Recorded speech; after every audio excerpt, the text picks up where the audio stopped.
This is the Everyday AI Show, the everyday podcast where we simplify AI and bring its power to your fingertips. Listen daily for practical advice to boost your career, business, and everyday life. Facebook wants to take on Google and OpenAI, but can they? So that's one of the things that we're going to talk about today on Everyday AI. This is your daily live stream podcast and newsletter, helping everyday people like you and me and so many of us out there keep up with what's going on in the world of AI, because there's a lot. And unless you're spending many hours a day trying to keep up, it's hard. So that's what we're here for. So we're going to talk about a lot of things, including how we can make social media more social. But before we dive into that, let's quickly jump in and talk about what's happening in the world of AI news. So let's start at the top.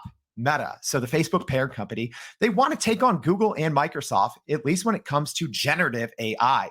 So that whole text to speech, text to image, text to anything, Facebook and the parent company Meta want to be there. So a new report just says that they're recently shifting resources out of AI research and into generating products. So make sure that you check out and subscribe to our newsletter on youreverydayai.com to read more about that, because I think it's super interesting. They just announced a really cool text-to-speech platform yesterday that we talked about on the show as well. Another piece of news, a big company trying to make a splash in AI, is Vimeo. Everyone's second favorite video editor, I think. So they just announced today as well a new AI script generator. So you upload your video and you get a whole bunch of marketing copy basically automatically from this AI. Here's the bad news. It's only for paid subscribers. My take on this, I don't think it's going to catch on. I mean, we'll see, but there's so many great tools that do this for free and integrate directly with YouTube. So we'll see what happens with Vimeo's new announcement. Third, let's talk politics. Everyone likes that, right? So a new story in Fox News says that AI can now predict a person's political leanings based on their pictures, how they smile, your profile picture. So can your selfie tell you how you're going to vote? Apparently AI, this new report thinks that it's a thing. So let's actually talk a little more now, social media. So we're going to bring on our guest today, and we're going to talk a little bit about how to not just make social media more social, but can it be human as well with the rise of AI and everything else? So joining me today and joining the show today, we have Thyagi DeLanerolle, and she is the co-founder and CEO of Oot Social. Thank you for joining us. Thanks for being on the show. Thanks, Jordan. Thanks for having me. All right. I think I got like a C- on the name there. So if anyone's if anyone's listened to the show, they know what I lack in energy, I make up for with my great pronunciation skills. So Thyagi, let's tell everyone a little bit about what Oot Social is and kind of what you're aiming to do with the platform. So Oot is the human connectivity platform. And what does that mean? We believe in helping people connect in real life spontaneously to help build their personal and professional connections. And there's everything that we do kind of falls around that particular core belief that we want to enable spontaneous in-person connections. We think that the world is a little bit lonelier with a lot of social media and a lot of technology platforms. And we want to enable tech to be able to bring people together in real life, face to face. We think that that is going to allow for a more healing kind of society. Yeah. And you know, one thing I think that's really happening with social media, which is funny because I'm streaming live from my LinkedIn account. But aside from LinkedIn, I don't personally use social media, probably for some of these reasons that you're saying that you're trying to kind of fix or improve with Oot, because I feel personally that social media is actually sometimes not social. You know, people spend so much time on social and then they don't really connect in the real world, or when they are quote unquote connecting in the real world, they're just on their phones posting to social. So I mean, what's your take just on social media in general? I mean, do you see, is there the ability for social media to improve in this next wave of new tools, new use cases to bring humans closer together? Well, I honestly don't really love the term social media in the classification of OOT. We like to consider ourselves more in the social networking, and now we want to create a whole new genre of human connectivity platform to really bring people together. But when you think of social media, you think of it's more of an asynchronous kind of view of the world, right? You're experiencing it as an individual, just scrolling oftentimes, and then connecting with folks, but in a digital realm. And so we really believe that if we can have a technology that ultimately allows people to detect where other people are with similar interests, that you can then have a double opt-in process to be able to indicate you want to connect in real life instantly at a venue. Come on, that's going to be pretty cool, right? Yeah. Yeah, no, that's great. And just as a reminder, if you are joining us live here on LinkedIn or whatever social media you may have found us on, please leave us a comment, for myself or Thyagi. If you have any questions on OOT or just social or AI in general. So let's dive into that, because we kind of talked pre-show on how AI is the new buzzword. If you have a startup, if you have a SaaS, a software company, anything, what ways is OOT looking to use AI in its platform? Yeah, that's a great question. Of course, AI is within it's on our radar. And OOT has a number of components that are associated with it. So one, for example, is we are still going to have very much a community-based chat function, right? And as you can imagine with any chat, you need moderation, right? You need a little bit of like big brother up there, just helping a little bit in terms of moderation. So certainly we want to incorporate AI with respect to moderation from a chat perspective. We also want to incorporate AI into things like another component of our platform is around events and curating of events. And so a lot of folks, when they first enter into the system, into OOT, you indicate your areas of interest. So various communities of interest. So imagine marrying communities of interest with all the types of events that are out there and having AI essentially customize your events for the day. Hey, you should check out these events today that's happening in your neighborhood, or you're planning on going to this area in the city. Why don't you also consider checking these out? It's just further optimizing the way in which you're going to spend your day and just bring more joy to your life. So that's certainly one other major component, right? And then the other big thing is, remember how I mentioned, like, we're all about face-to-face connections. A lot of folks, when we spoke to individuals as we were, looking at like doing our research for OOT, a lot of folks talked about social anxiety and anxiety that people face around, starting conversations. Oh my God, like, what am I going to talk about? So having an AI, like, kind of like conversation starter based on shared interests. So we will ultimately on our platform, we'll know, hey, this person has similar interests to you. These are your shared communities of interest. Here are some awesome conversation starters that you can kind of break the ice with. That, I think those are three really great ways that we're looking to tap into AI and really enhance our solution. And of course, we're contemplating, I'm not going to share all the details, but we're contemplating some other avenues of leveraging AI. But we're debating it right now, because so much of what we're doing is about the here and the now and the real, leveraging elements of AI, but to enhance that human experience. So as a team internally, we're kind of debating a couple things. We're actually talking on Sunday as a team about a few other avenues of AI that we're looking to embark on. Yeah, love it. Comment here from Lordana. Love the demand products, by the way. So saying social media is a lonely world if you don't understand it. Is that something that you maybe saw, or maybe something that led to the creation of OOT, Thyagi, that social media can be lonely?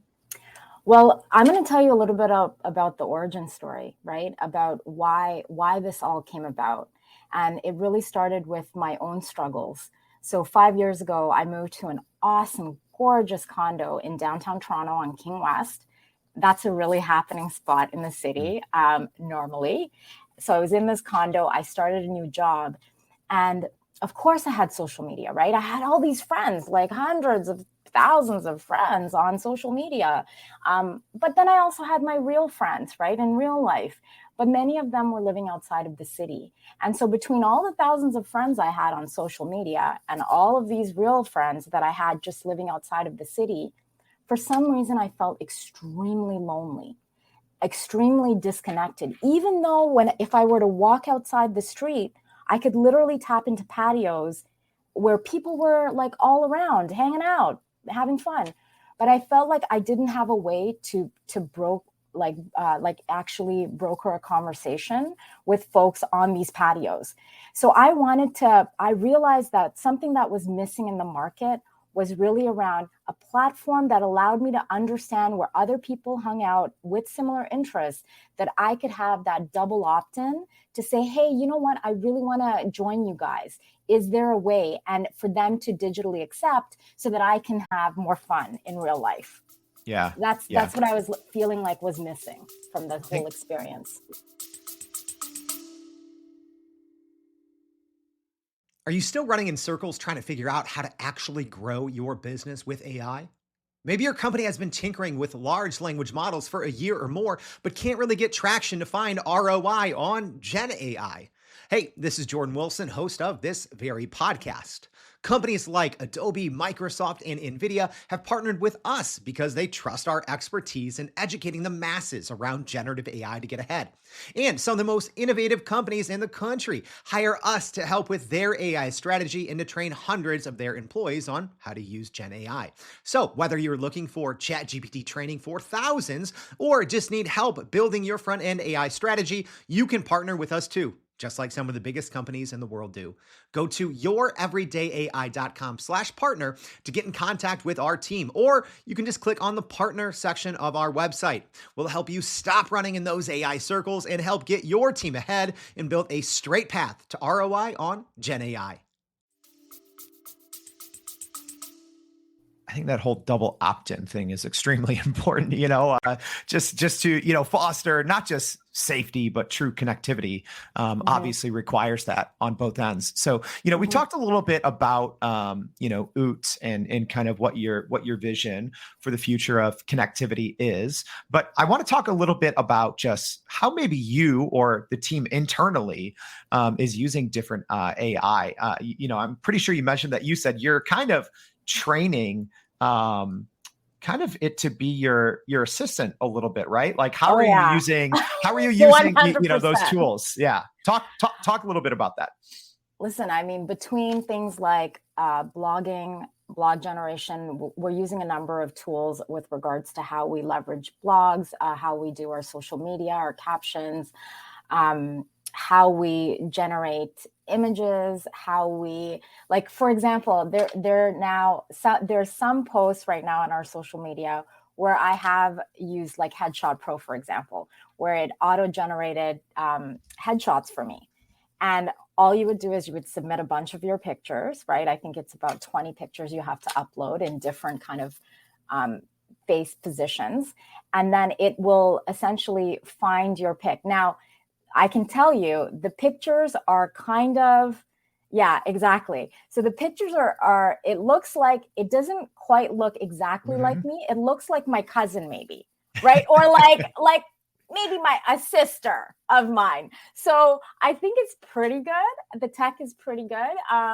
So I enjoyed that. I think that's pretty cool. But in terms of like our everyday, like when I think of, for example, okay, so we recently had Member of Parliament Ryan Turnbull, right, actually talk about OOT in the House of Commons, which was pretty cool. Let me tell you how we got the meeting. Do you want me to tell you how we got the meeting? All right. Of course. And I'll tell you how I used AI for getting the meeting.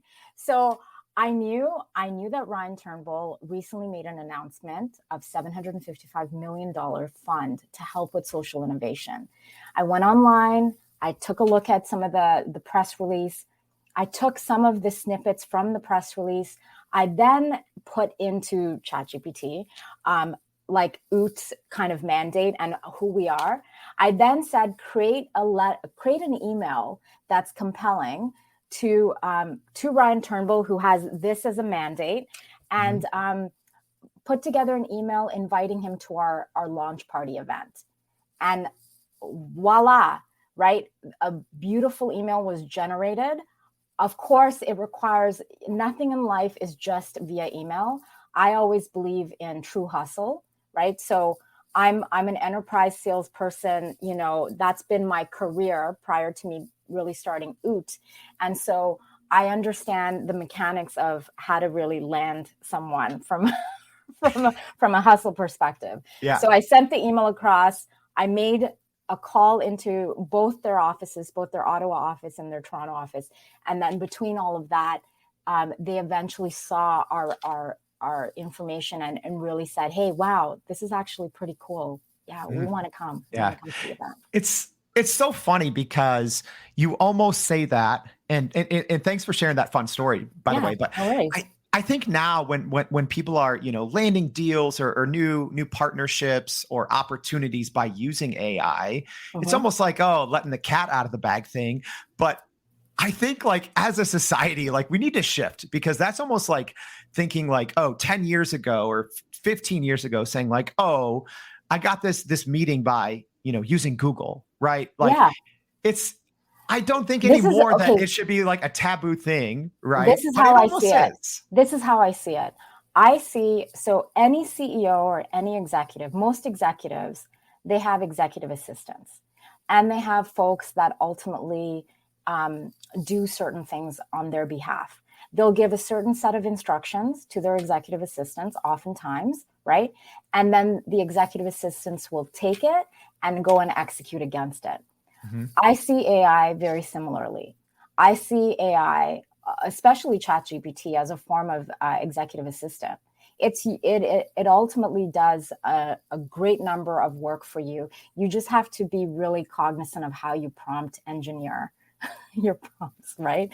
So oftentimes what I end up doing is I think through and I think, okay, if I were someone, how would I want to receive this message? Like, what type of level of clarity do I need in order to go and execute against it? So then I engineer how I actually phrase my prompts accordingly. And then sometimes it doesn't get it quite right. And you just say, hey, change this or tweak this or do this. And it may take a couple additional tries, but more often than not, that is fantastic. And I see tremendous value. I feel like my workload in terms of my level of efficiency has improved by probably about 40% leveraging ChatGPT. Yeah. Wow. That's amazing. Yeah. So speaking of, I know you kind of mentioned ChatGPT and Headshot Pro, but a question from Audrey here on LinkedIn asking, what tools are you using? So are you using any other, you know, even in the building of OOT, or just in your, you know, kind of helping you in your professional journey? Anything else that you're kind of using outside of ChatGPT or the Headshot tool that you talked about? Yeah. Thanks, Audrey. And I'll tell you, listen, like our devs, right? Of course, they're using Copilot, and you know, there's a number of GitHub tools that you can use in order to improve the code quality. We use AI in different formats. So even tools like Jasper, for example, we were using Jasper before prior to ChatGPT, and we may look to potentially phase it out in the future. But there's a ton of tools out there that we are leveraging. There was another tool specifically for blogging, but one of our interns, he's actually a young gentleman. He's 16 years old, and he's all about, like, I think the core ChatGPT with that $20, you know, like premium solution for ChatGPT 4. It's fantastic, right? It is truly fantastic. And as long as you're really good at prompting accordingly, I think that's what we all have to get really good at. Then it works well. So 100%. In terms of other tools that I use, I mean, I don't use a ton of other custom tools, mostly because I find extreme value in ChatGPT 4. Yeah. That's the one I use predominantly.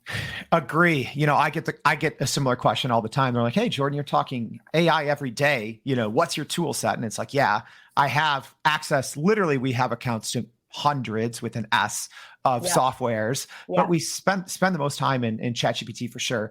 Cecilia, thank you for the comment. Just saying, excited to hear Thyaghi's journey. One question here from Arturo. We were talking about it a little earlier. So saying, when using AI, let's also just say, an app here. But let's say when using AI or an app for networking, wouldn't that create a dependency and thus defeating the whole purpose of connecting people? Yeah, we kind of talked about that, but what's your that. take? So Arturo, thank you so much for asking. I definitely think, when it comes to connecting, and this, I was talking with a leader the other day about networking in general, right? When you walk into a room, I was actually in San Francisco Tech Week a couple of weeks ago, and I was walking into all sorts of rooms. And the thing is, our time is so valuable. Like we want to make sure that we are having that real meaningful conversations, but oftentimes we want to also make sure we optimize on our time. So when we go to these networking events, it's really important to have, at least at high level, an understanding of potential individuals that we want to connect with. And so if we have the ability to have that indication to them, to say maybe there's a list of 5 or 10 that you really want to connect with, and you send out those indications to those individuals, and maybe a couple respond back and say, "Hey, yeah, absolutely, let's connect." Then you know that you're further optimizing that networking experience. And certainly there's some level of beauty, I think, in serendipity and letting it free flow. But then there's also times when you just want to be able to optimize a little bit better. And I really see AI, for all intents and purposes, really around optimizing your life, right? In so many ways. I think as humans, we are evolving to a certain level of efficiency and a higher level of intelligence over time. But at the same time, I think it's really important that we don't forget having those face-to-face connections, just because there's too much data around the health impacts, around how important we need that face-to-face connection. It's part of our biology as humans. So we can't, as we continue to dive into other elements of optimization in our lives, we can't forget how important being human is, as important as food, water, right? We need to be able to speak to one another and enjoy each other's company. Yeah, that piece is so important. So I'm gonna maybe toss out one final question here. So whether it's through your experience as the CEO and co-founder of a software company trying to connect people, or even through the development side, you kind of talked about Copilot, which there's a GitHub Copilot, there's a Microsoft Copilot, so many Copilots, right? Yeah. So what would your advice be, maybe to an entrepreneur, maybe the younger version of yourself or the version of yourself before AI? What advice would you give to another entrepreneur who maybe hasn't embraced using AI, whether personally or in their team? I would say you're missing out, right? I think ultimately we want to be able to do more with the time that we have. And so I personally think leveraging these tools where necessary, and making sure that we tune into shows like yours, where you're helping educate and bring forward additional technologies and ways in which leaders are leveraging tech in order to make their lives more efficient, is a good thing. So I would say, even for myself, if I were to look back, it's all about how are we optimizing our time? Our time is so valuable, but never forgetting that as we look to optimize our time in certain elements of our life, I really think there should be also time that we spend doing absolutely nothing. I think it's so important to just feel free as beings. So I believe in having that balance of there should be moments of absolute no tech so that you disconnect completely and you feel that freeness and that oneness with nature. But then also you optimize in other areas of your life so that you are uber efficient when you need to be. This literally sounds like my life ethos, being using every tool possible as quickly as you can to get the most out of those every second, every minute, every hour. So Thyagi, thank you so much for joining the show for sharing your insights. It was great having you on. Thank you so much, Jordan. Appreciate it. All right. And as a reminder, if you want to know more about some of those things that Thyagi is talking about, we're going to be sharing a little bit more in our daily newsletter. So make sure you go to youreverydayai.com, sign up for that daily newsletter. A lot more information from what we talked about in the show and more. We have a lot in that newsletter. Also, if you are listening to the live stream, make sure to check out the podcast on Apple, Spotify, all those other platforms. If you're listening there, join us for the live stream. We'll be back every day, 7:30 a.m. Central Standard Time. And I hope to see you there and every day on Everyday AI. Thank you. Thanks. And that's a wrap for today's edition of Everyday AI. Thanks for joining us. If you enjoyed this episode, please subscribe and leave us a rating. It helps keep us going. For a little more AI magic, visit youreverydayai.com and sign up to our daily newsletter so you don't get left behind. Go break some barriers, and we'll see you next time.